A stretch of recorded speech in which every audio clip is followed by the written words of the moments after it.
Okay, going to go ahead and get started.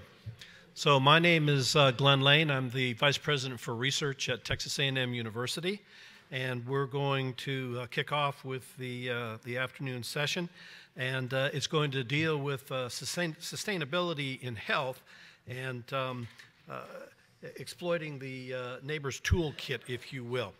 So let me introduce our coordinator of this event. So Bill Klein is recently retired from a 35-year career with Exxon Mobil, where he held a variety of upstream technology positions. He holds a PhD in chemical engineering from the University of Michigan. Bill is co-founder of Pumps and Pipes, a symposium series that brings together oil and gas, medical, aerospace, and other professionals to explore common interests and opportunities. And I can just tell you, I was supposed to give a bit of a background on myself, and I'll give it a tiny bit. And so originally educated in the biological sciences, later in the physical sciences. Spent about a decade in the Texas Medical Center working with Dr. DeBakey. There's a DeBakey Research Institute at A&M, of which I'm the director. And I say all those words only to say that I'm all about pumps and pipes as well. So Bill currently has interest in including the encouragement of STEM education. And I guess since you have retirement, you can also do culturing of native flora in East Texas. Bill, please.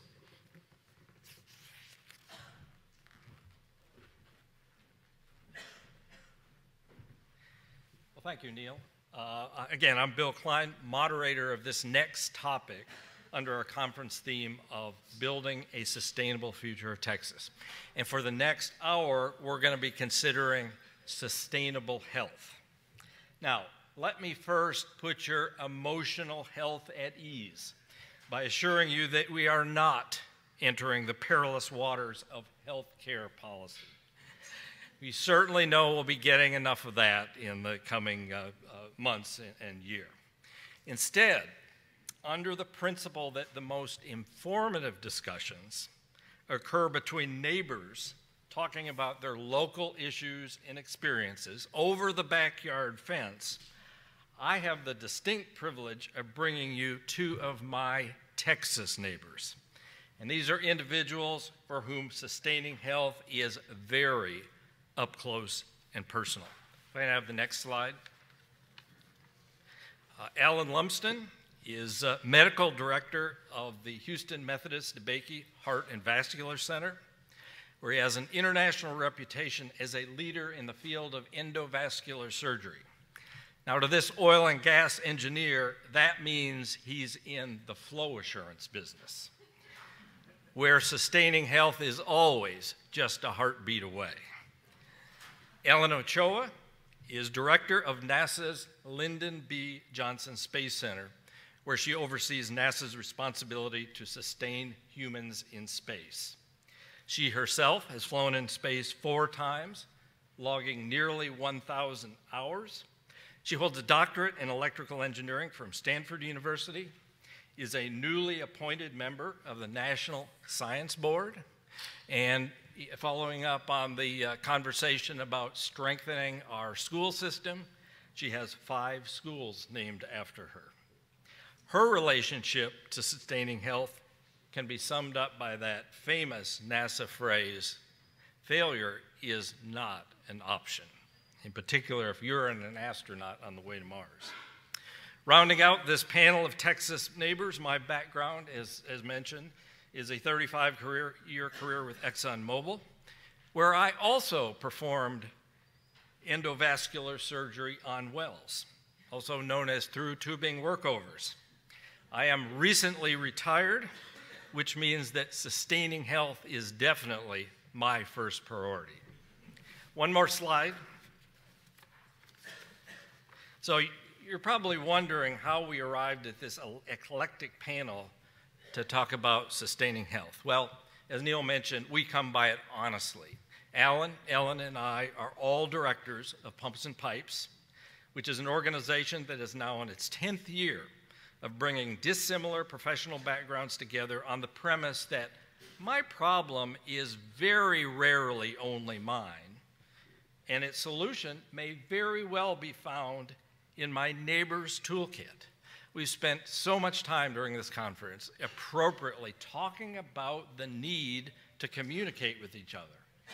And I think you're going to see in this session some great examples. Alan and Ellen are going to show some great examples of overlapping challenges, after which we'll have the opportunity, I think, for some very robust discussion.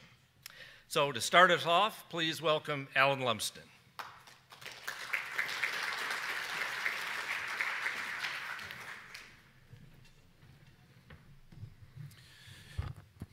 Well, thank you, Bill. Well, my first thought in looking at it is, what on earth am I doing here? But I'm Scottish, and I heard all these economic discussions at lunchtime, and so what I bring to the table is I'm cheap by background. And if you don't have the money to do the research, you go look into your neighbors and basically appeal to them and figure out if they've got technology that I can use to solve my problems. And that's really what Pumps and Pipes has really been all about. So sustainability takes multiple forms, but figuring out who can help you with the problems, because bottom line is I think a lot of the issues that I deal with, somebody else has solved. But if I'm just dealing with other cardiologists and cardiac surgeons on a daily basis, fundamentally they're 99% trained like me. What I need to do is deal with people who come across the same kind of problem with no preconceived boundaries and notions of how we're going to manage this. So we're going to give you, there are many, many examples of this. And the whole premise of Pumps and Pipes is to frame a problem and ask the other guys if they've got things in their toolkit that can help me bring that to bear and solve a problem. And so this came about in Houston really because of three big businesses: oil and gas, medicine, pretty big, but way down here. When I heard about Bill basically had $1 billion research budget and 600 PhDs, I knew he is a guy that a Scottish guy needed to be working with. And so that is really what has evolved. So we're going to talk about the Faustian bargain of transcatheter surgery. Well, again, basically being Scottish surgeon, I had no idea who Faust actually was, but basically this is about making a deal with the devil that pays off for you, but ultimately the question is, do you pay for it in the long run? So it's actually highly appropriate for what I'm going to talk about. So I'm a surgeon. I went into surgical training because I like doing big operations. That's what we do. We enjoy the anatomy. We enjoy making big incisions. But if I was to say to you, you need an operation tomorrow, and I can either make a big incision or I can make a little incision, I doubt many of you are going to say, I'll just do the big incision. I mean, and for the hell of that little ride that you're going to give me. Or I could say that I can make a little incision or no incision. That's the concept issue of minimally invasive surgery. Now, it's easy if you're a general surgeon because you can put a tube, a laparoscope inside your abdomen, you can make a space. In the vascular system, that doesn't work. You can't see through blood. So we need a completely different image guidance system. And that's really some of the complexities of this that we're actually going to talk about. So I hate to say it, but 40 to 50% of you are going to basically be seeing somebody like me. And between now and whatever happens basically in the hereafter, it's still the most common reason, cardiovascular disease, that most of us are going to depart this world. And the disease basically consists of a series of tubes. And this is one of the other analogies with Bill, is that we're both in the kind of business of removing the sludge from the inside of these tubes, or actually trying to identify the tube that's going to blow apart and identify it and treat it before it blows apart. That's one of the analogies that exists between the oil and gas business and NASA to some extent and what we do. So I'm here really to defend my turf because I heard Dr. Edwards this morning being introduced as the professor of plumbing. No. I am the professor of plumbing. And you will acknowledge that if you have to come and see me. So there are a whole series basically of pumps, the heart, and pipes throughout basically the vascular system that need to be monitored and intervened on. It varies from the arteries that go to the brain, the carotid arteries. Problems with that cause stroke. The aorta, which can rupture or become dissected where it kind of splits apart. The coronary vessels, one of the most commonly performed procedures is coronary intervention. And increasingly, we've developed the capability of moving towards treating those by what Bill refers to as through tubing workovers. Catheter in the groin, work up through it, but we got to be able to see what is going on inside those blood vessels. Well, let me take it back 1 minute, if I may. And so this is an example of how we work inside the vascular system. I'm going to take it back one, and then I'm going to get it forward. So there we go, and get it activated. So this is actually a robotic catheter, actually. It's just passing up inside the blood vessel, and we're passing it inside the kidney artery. But we see that by virtue of turning on an X-ray machine. This is radiation. And the number of procedures that are performed that are radiation directed in the United States is increasing exponentially. Not are they only increasing in number, they are increasing in complexity. Complexity equals duration by which I am standing beside a radiation source, typically on my left side. And the amount of radiation that physicians are being exposed to is increasing exponentially. And so we're going to give you the smaller procedure, and the potential expense is increased radiation dose to the healthcare workers, and this is of increasing concern. So here's an aortic aneurysm. It used to be, this is the DeBakey model. It was developed in Houston at Methodist Hospital. You opened the abdomen, you clamped the aorta, you laid it open, and we sewed this Dacron tube. Incidentally, that was found in the Foley's department store. Dr. DeBakey went looking for a material to replace the aorta with. They were sold out of that material. The shopping assistant basically said, well, we got this new stuff called Dacron. Do you want to try that? And he said, well, sure, it looks pretty good. Took it home, sewed it up in his wife's sewing machine, got IRB approval, as he said, that was him, and then implanted this the next day. To this date, this is actually the main way in which we replace aortas using an open technique. So here's another example, in this case, the department store's toolkit and looking at other options. But now we can do this by going through the groin, and the picture basically on your far right is really a complex device which can be passed up through the groin, and now we have branches. This is a great improvement for the patient, but it comes at the source basically of radiation. And you can see in the bottom just examples of how we can take complexity, time in the ICU, time in the hospital, and complications out of this by doing this. No question, it is a good thing. So the operating rooms have really shifted. It used to be there was an X-ray department and there was a kind of doing department, which was the operating room. Then we had cath labs, and increasingly we now have what are called hybrid operating rooms. We take the cath lab and we put it inside an operating room. And that machine, that C-arm as we call it, is the radiation source. And the radiation source is underneath that table. And we're standing immediately adjacent. And there are a whole bunch of different ways in which we can protect ourselves. But the question is, how effective is that, and can we make improvements over time? Because this is the imaging modality that we use in the future. So I'm going to tell you a story. This is a surgeon who trained initially at Methodist. You can turn it up. Yeah. And then I reached over with my hand to open the door, and I couldn't find the door handle. I lost complete control of my hand.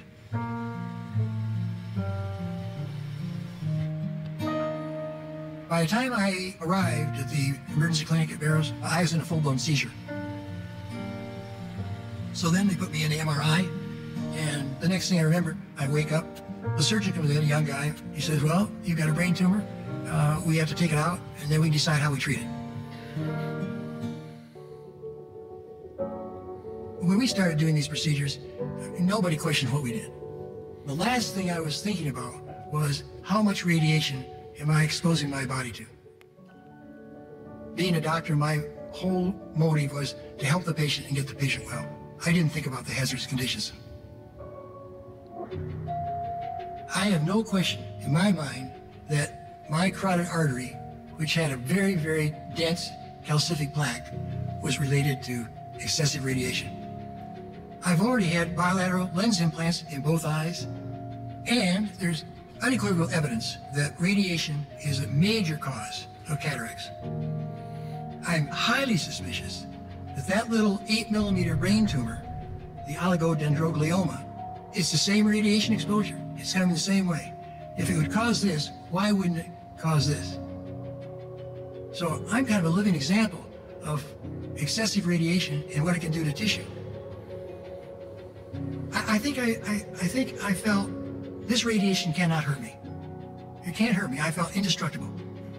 Obviously, I didn't know what I was talking about, did I?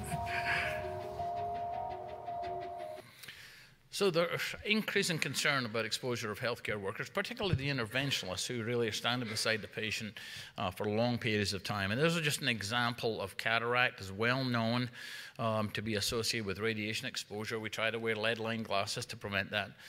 Maybe basically increased incidence of brain tumors. That's a little bit more shaky in terms of the data.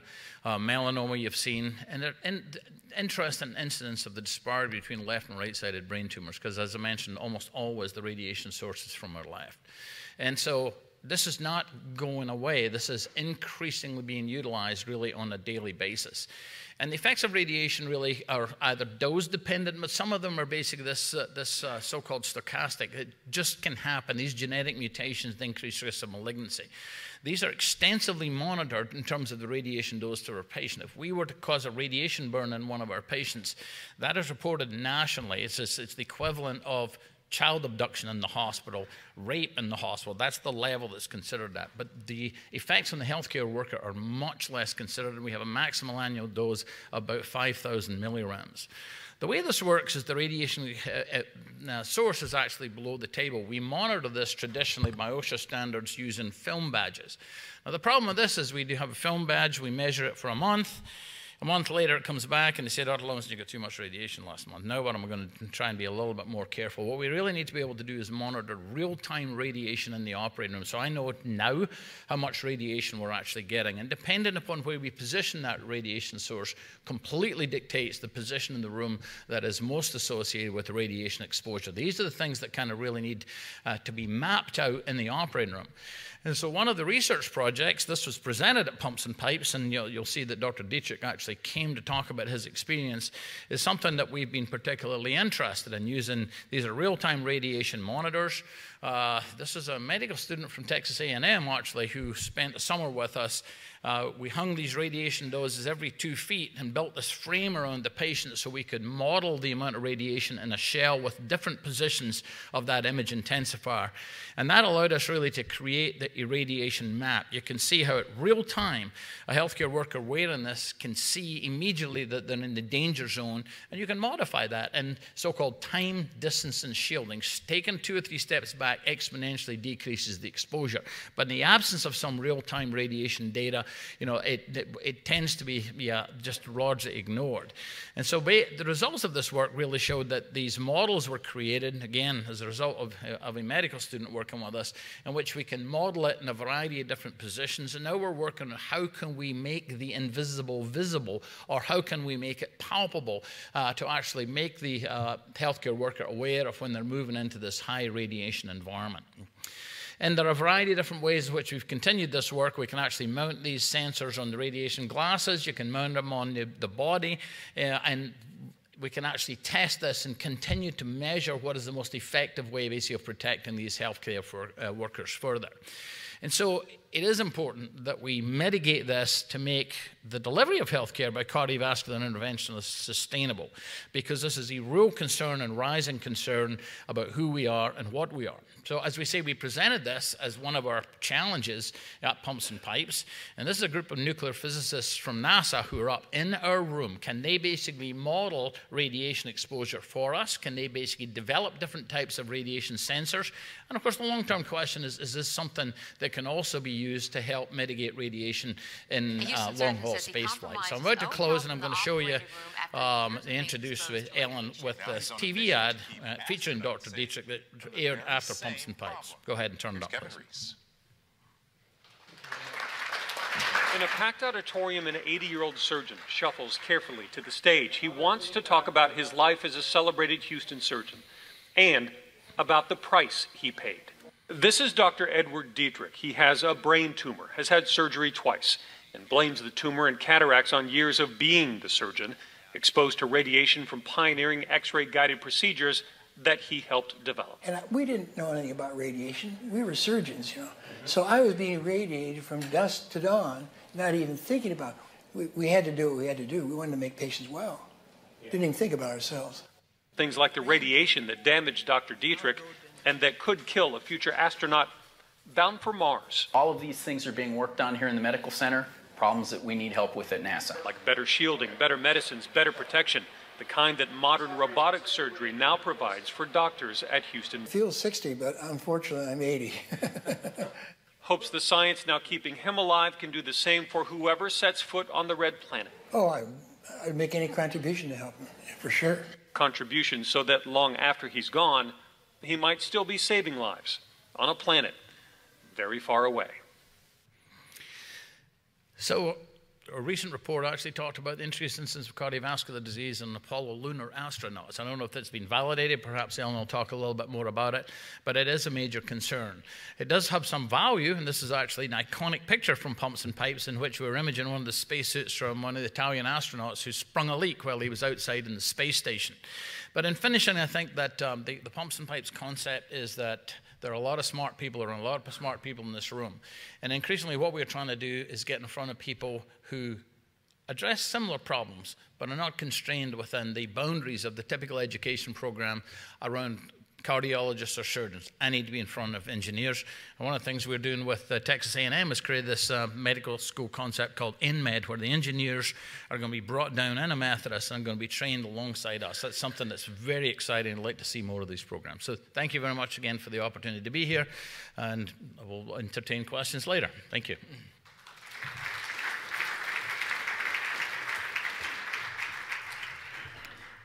Continue, and I'd like to introduce Ellen Ochoa.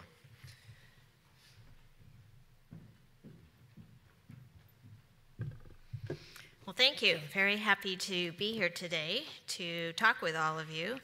And you have an idea of what we're here, and we certainly value our Pumps and Pipes partnership, which I think is uniquely Texan. In fact, it might be uniquely Houston, given the fact that it's the energy capital, it has the world's largest medical center, and it is the home of human spaceflight. And I think that's something all of us in Texas should be proud of. We're very busy at Johnson Space Center. 2017 offers some very exciting activities in the human spaceflight arena. As well as we're really changing the NASA, really the US human spaceflight paradigm. For one thing, on the International Space Station, you may know that we've had people living on board continuously for over 16 years now. And we do a variety of things. We do some very fundamental science, we do some more applied R&D, and we use it as a test bed for our own future exploration.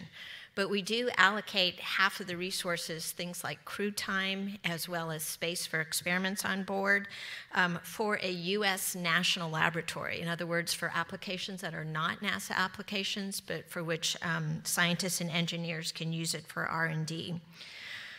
We are also now working with commercial aerospace companies in the US that will be taking astronauts to and from the International Space Station. We hope to see an uncrewed flight later this year, and then in 2018 to see these companies, Boeing and SpaceX, be able to take our astronauts on board. When that happens, we'll actually be able to add a crew member. And even adding one crew member doubles the amount of time for research that we'll have, because the crew members right now have a lot of operational and maintenance tasks that they do. And so we're looking forward to that. And of course, we're working on exploration beyond low Earth orbit. So let me talk a little bit then about what our challenges are. And this is kind of an overall view of what NASA is working on in human spaceflight, where our horizon goal is to get humans to Mars in the 2030s. And we have some different regimes that we're working in right now, and they're really characterized, I mean, it's partly by distance, but the way we think of it is, how long does it take astronauts to get back to Earth? If you have a problem with, for example, with their health, it could also be a systems problem, and you need to return them to Earth in order to save their lives or provide medical care. So when you're talking about the International Space Station, for example, in low Earth orbit, that amount of time is hours. You can get somebody home back to Earth in hours if you need to. And right now, we do study a lot of human health and performance on the International Space Station. We're also looking at technologies that we need for these other regimes. And sort of that middle section is the proving ground region, and we really kind of consider that the region in the vicinity of the moon where we expect to have missions throughout the 2020s that will help us prepare to go much further away to Mars. And when you have these missions around the moon, in general, if you need to come back to Earth, it's going to take several days. And so that leads you to different qualities that you need to look for in your systems. And then, of course, eventually when we get going to Mars, it would actually take months to return to Earth. So all of those things affect how we design our systems. including systems that will help keep people healthy. The amount of redundancy we have, the automation and the self-sufficiency, the maintainability and the reliability of systems. So, if you kind of just broadly look at what are those hazards to human health and performance for spaceflight, you can kind of look at them in 5 different categories. And after this slide, I'll give you at least one example in each one of these categories. But the one we think about the most is the fact that you're in an altered gravity field, that you're in microgravity.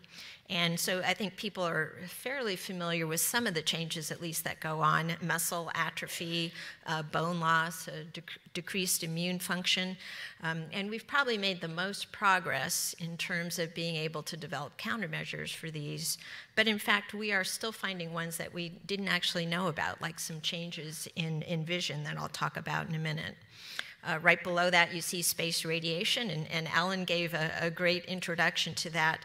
But of course, we have radiation concerns for these long-duration flights, and we are trying to understand how we can work with other communities, and in particular the medical community, to understand how astronauts may be able to resist the deleterious effects of radiation in these long space flights. Over on the right, just the distance from Earth, the fact that you can't be resupplying or sending things up on these flights that are going a long distance from Earth, that really makes you focus on how are you going to provide medical care on board, again, when you can't get back soon. Below that, the fact that you're in a closed environment and it's protecting you from a hostile environment, and you have to keep the right quality of water and air available, make sure you don't have toxic exposure in the atmosphere, and that you're providing the right quality of food.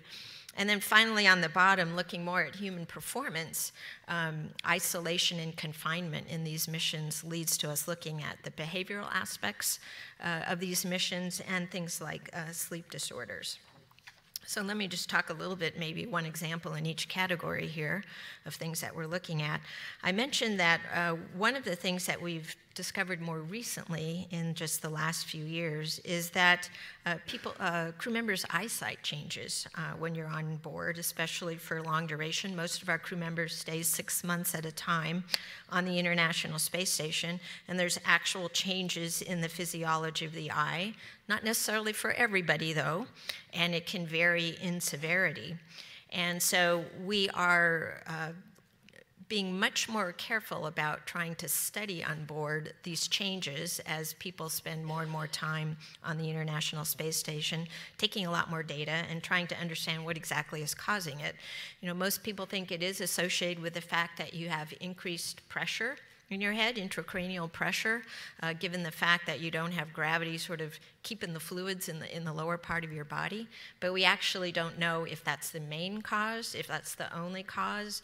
Could it be the fact that the amount of carbon dioxide in the atmosphere is about 10 times what we have on Earth, and is that a contributing factor? So that's a really interesting problem for us.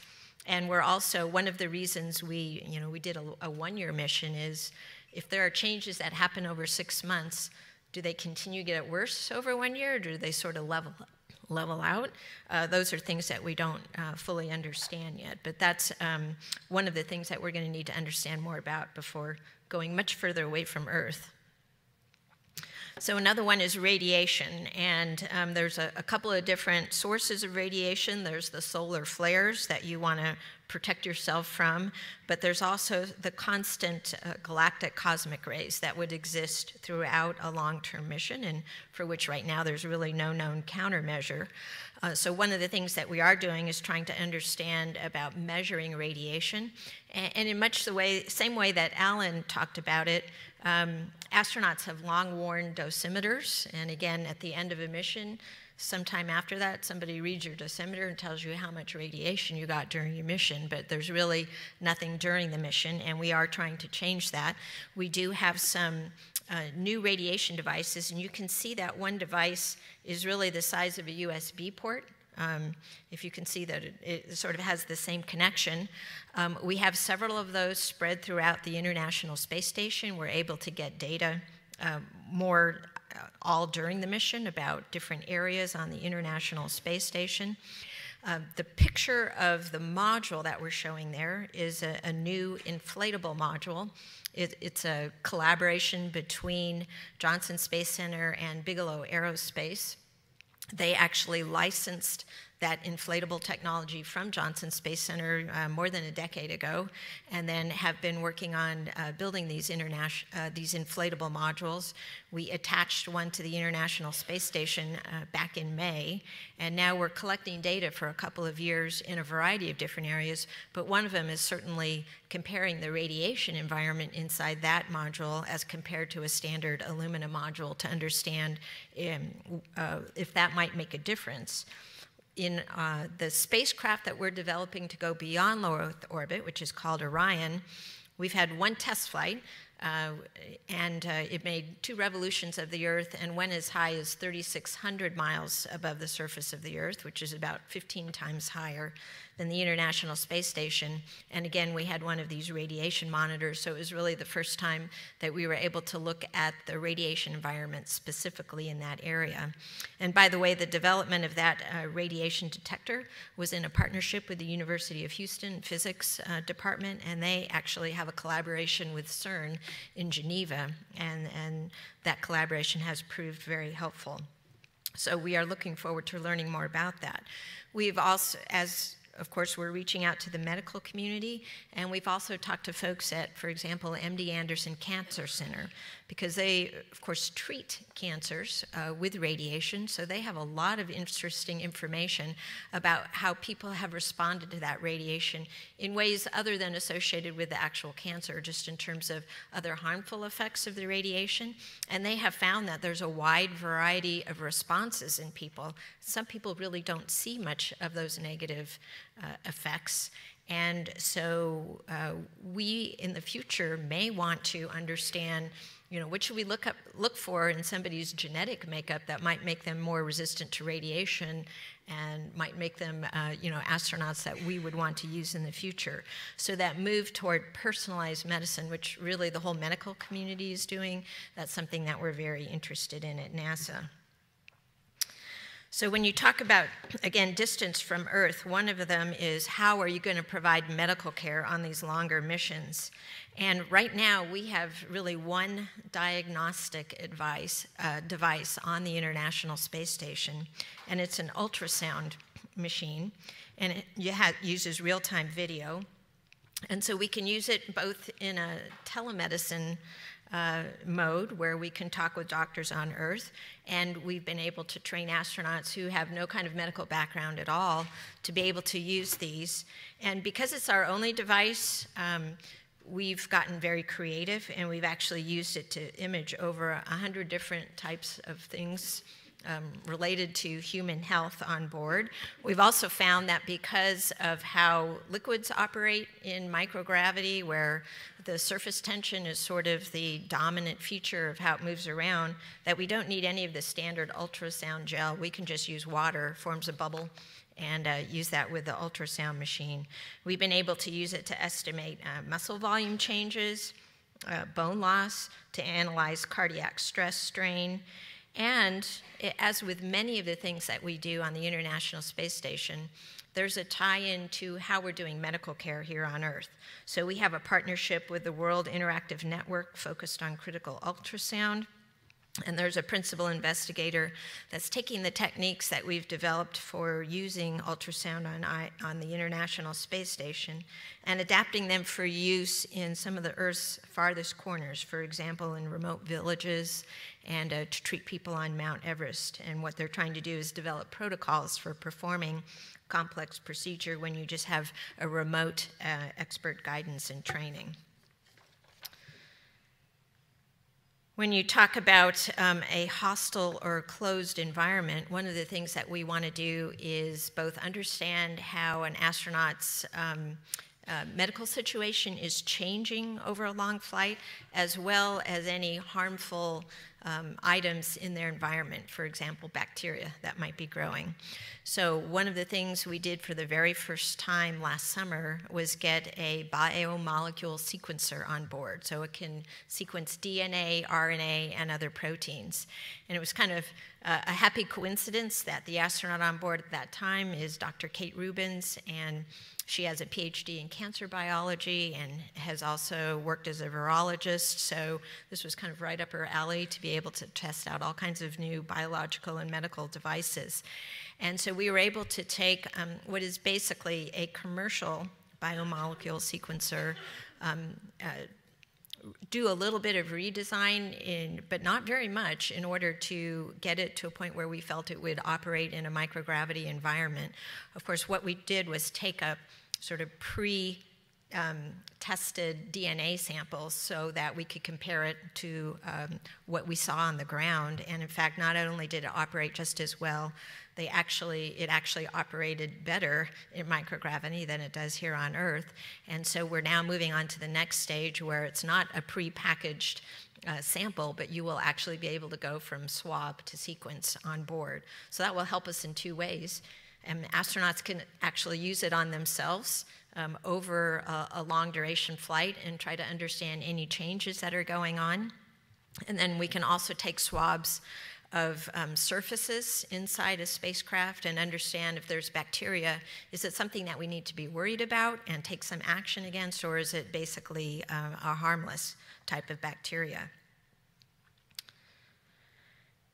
In terms of isolation and confinement, we do a variety of different things. And we work underwater, we work with Antarctic missions, and we also have this facility at Johnson Space Center. And one of the things we did in 2016 was 4 times during that year, we took 4 people and put them inside there for 30 days and kind of simulated a mission to an asteroid. Now, obviously, a mission, this is just one of the crews of 4 people. A mission would actually take several months, so we had to compress it, but we tried to start with sort of a launch phase and then a cruise phase and then a simulated spacewalk once you got to an asteroid and then come home. And what we were really trying to look at was those behavioral aspects, sleep patterns, team dynamics, conflict resolution, and any other effects of extended isolation and confinement. And we're going to ramp that up in 2017, where we're going to have 45-day missions. And by the way, these aren't necessarily NASA employees, so if you're interested in volunteering, we'll be looking for volunteers this year to participate in these 45-day missions.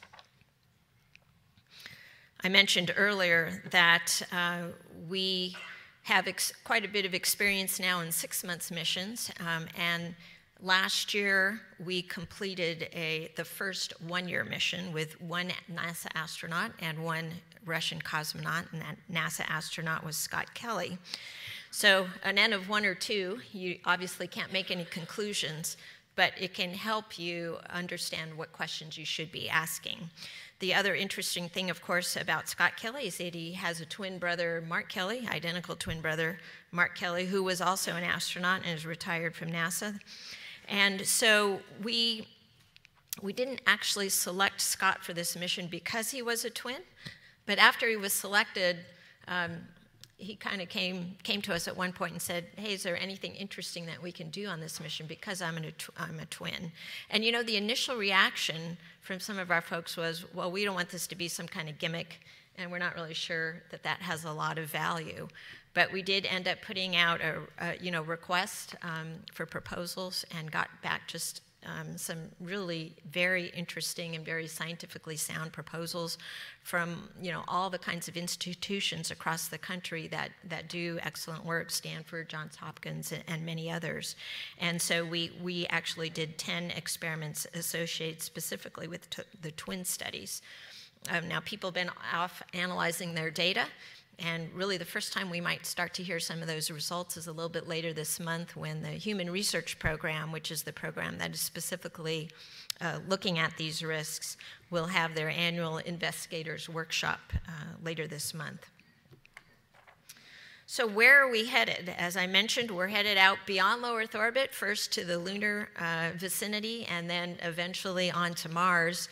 This is the spacecraft that we're going to use to get to and from Earth to these destinations beyond low Earth orbit, and it's called the Orion spacecraft. And at Johnson Space Center, we're responsible for the development of it, along with our contractor partner, Lockheed Martin.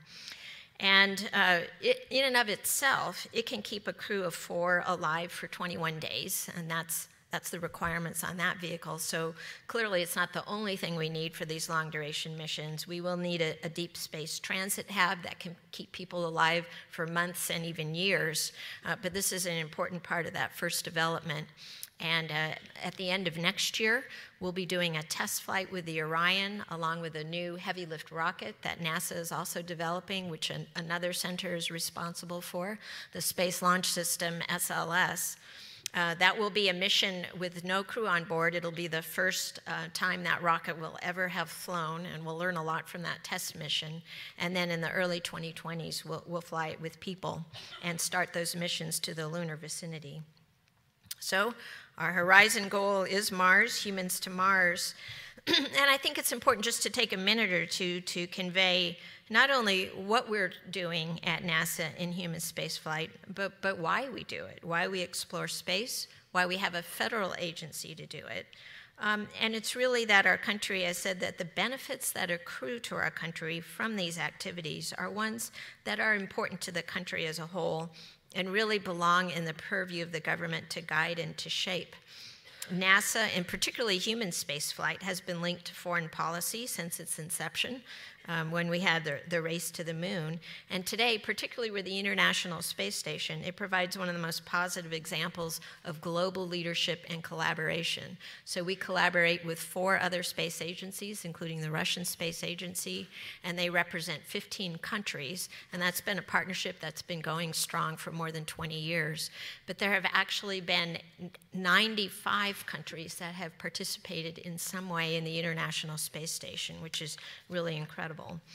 In addition, we impact national security by maintaining and or developing a capability for access to space, both robotic and human, both in low Earth orbit and beyond, and by ensuring that we have a robust industrial base across the country that's capable of producing aerospace quality components and reliable systems and spacecraft, which are often used in other industries as well.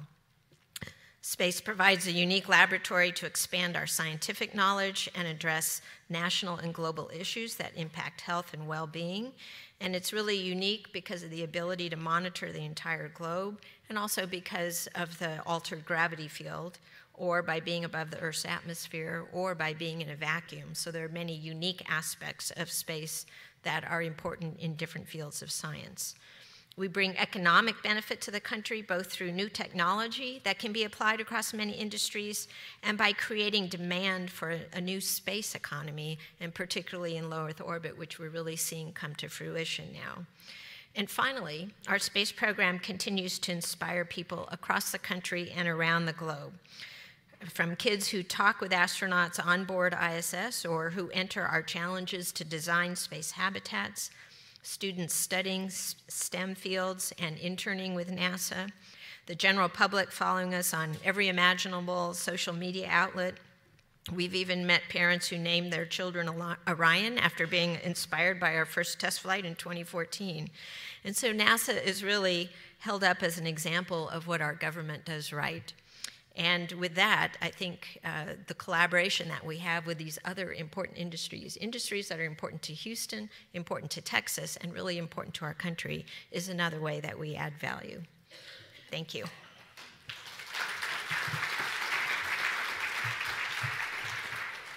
I agree with the inspirational. You know, February 20th will be the 55th anniversary of John Glenn's initial orbital flight. And that is exactly the reason I became an engineer.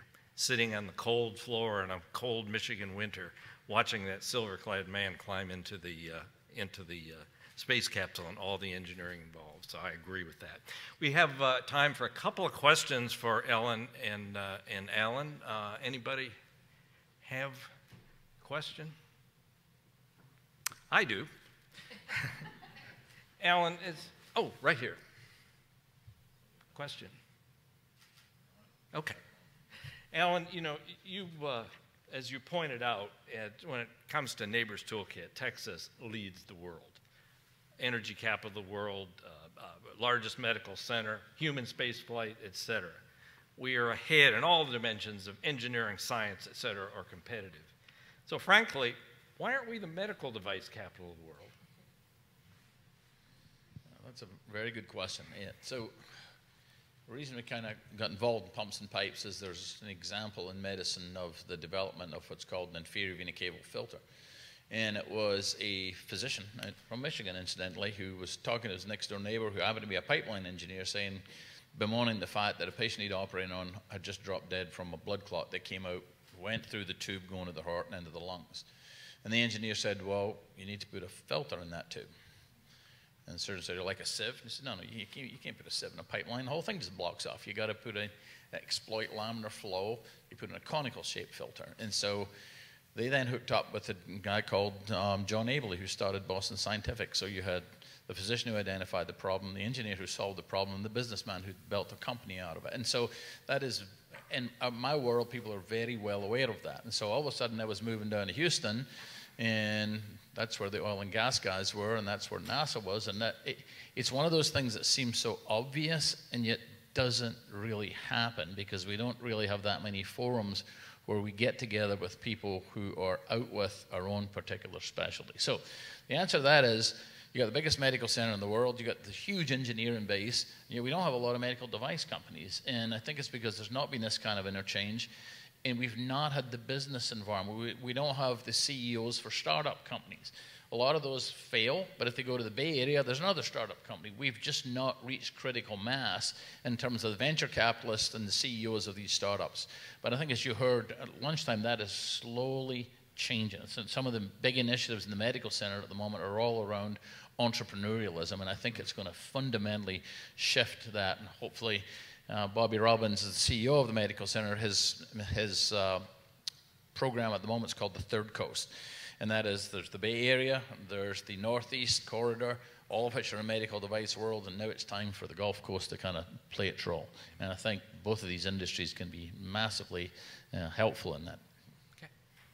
Question over here. Hi, MD Anderson. I just wanted to follow up on use of toolkits. It seems you brought up a good point also about bringing in the expertise to use the tool. I, as a diagnostic radiologist, want to make sure that safe use of radiation is kept in perspective. A few of your comments we could discuss afterwards. I'd like to discuss further with you about safe use of radiation. But, you know, the field of diagnostic radiology, 5-year residency on the use of radiation, I assume you had colleagues, et cetera, involved with you about the use of the radiation, especially interventional radiology, which, as a field, confronts the same type of issues of the safe use of radiation for prolonged interventional procedures, et cetera. So in your personal experience, did you have involvement of team members also that were expert in use of the tool? So the answer is yes and no. Probably not as much as it should be. As you're well aware of, there's been this massive proliferation of diagnostic imaging equipment. It used to be in the radiology department. Now it's moved out in a variety of other different areas inside the hospital. And those people are not as well versed in radiation safety as a radiologist who's trained for 5 years. So I think there's a lot of information that can and does come out of a radiology department. The increasing concern is, if you think of an operating room, I mean, who works in an operating room? They're nurses.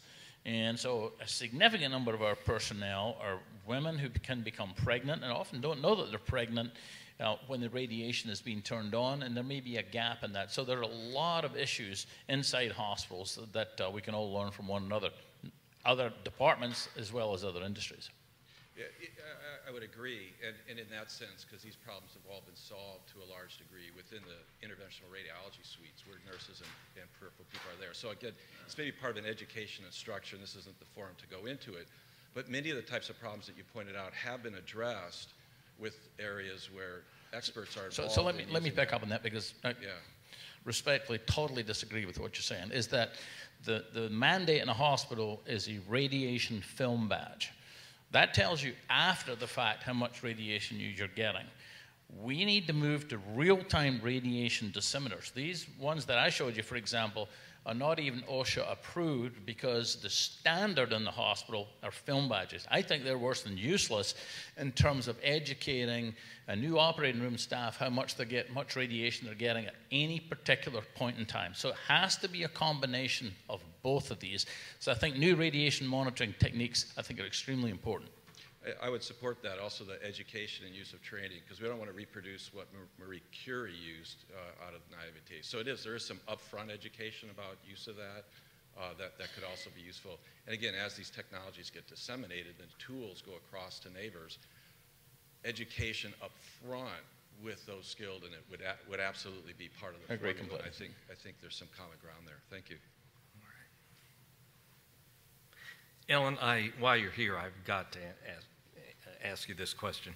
This morning there was a comment or question about junior high kids and what they need to know to reach the level that everybody aspires for. You mentioned the first humans are going to walk on Mars sometime in the 2030s.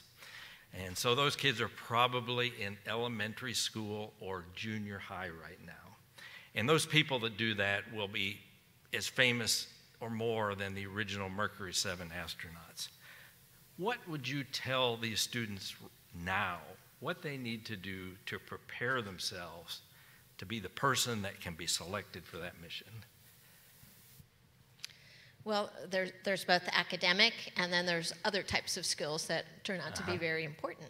So, of course, we have always told folks who wanted to be astronauts that, you know, we select people who have some kind of degree, and usually several degrees in science and engineering fields as well as medicine. And that allows you to have the background to understand the systems that you're operating on board and are responsible for, as well as to participate meaningfully in the research that we're doing. There are other skills that are really important too. So we are having our astronauts now, for example, go out and work at our aircraft ops hangars doing maintenance on aircraft, because you have to become much more self-sufficient in terms of being able to repair everything that you're working with, and not, you know, have the luxury of coming back to the ground as we did with the shuttle, you know, every couple of weeks, and be able to fix things on the ground and then go back out. Teamwork is hugely important for the missions that we do now that are 6 months and the ones that are going to be 2 or 3 years. And you actually need people who are both good leaders and good followers. And if you think for a second, you may know people who are good at one or the other, but it's a much smaller percentage of people who can actually be good at both, and you know, really be able to work with a small group of people in a confined space for a long period of time. So some of those other skills are becoming more and more important in addition to an academic background. All right, thank you.